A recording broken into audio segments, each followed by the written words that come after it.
Bonjour, nous sommes au Forum d'Avignon à Bordeaux pour parler de culture et d'entrepreneuriat. Et nous sommes avec Isabelle Giordano. Bonjour. Bonjour. Merci d'avoir accepté cette interview.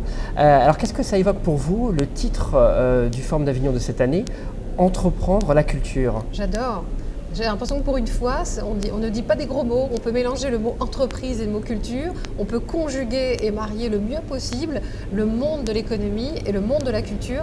Et Dieu sait s'ils ont besoin de trouver des passerelles et des ponts, parce qu'il est grand temps, il est urgent de faire des choses pour que la culture soit bien vivante. Et pour que la culture soit bien vivante, qu'elle puisse prospérer au-delà même de nos frontières, eh bien, il faut absolument ne pas avoir de tabou et il faut créer des ponts et des passerelles avec le monde de l'entreprise. Ça a été évoqué tout à l'heure dans les débats. Est-ce que vous pensez qu'il y a un fossé qui se creuse entre la culture populaire et la culture élitiste? De moins en moins, justement, grâce notamment au numérique, avec la diffusion de la culture qui se fait par de nouveaux supports.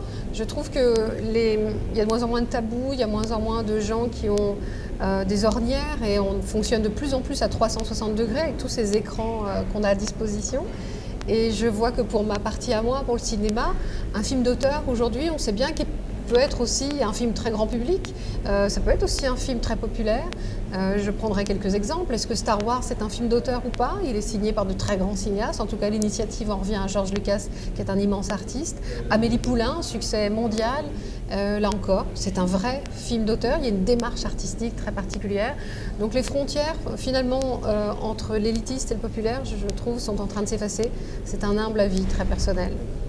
Et est-ce que vous pensez que le numérique a modifié l'usage ou modifié la création en tant que telle? Très certainement. Vous avez 3 heures à m'accorder pour qu'on puisse en débattre.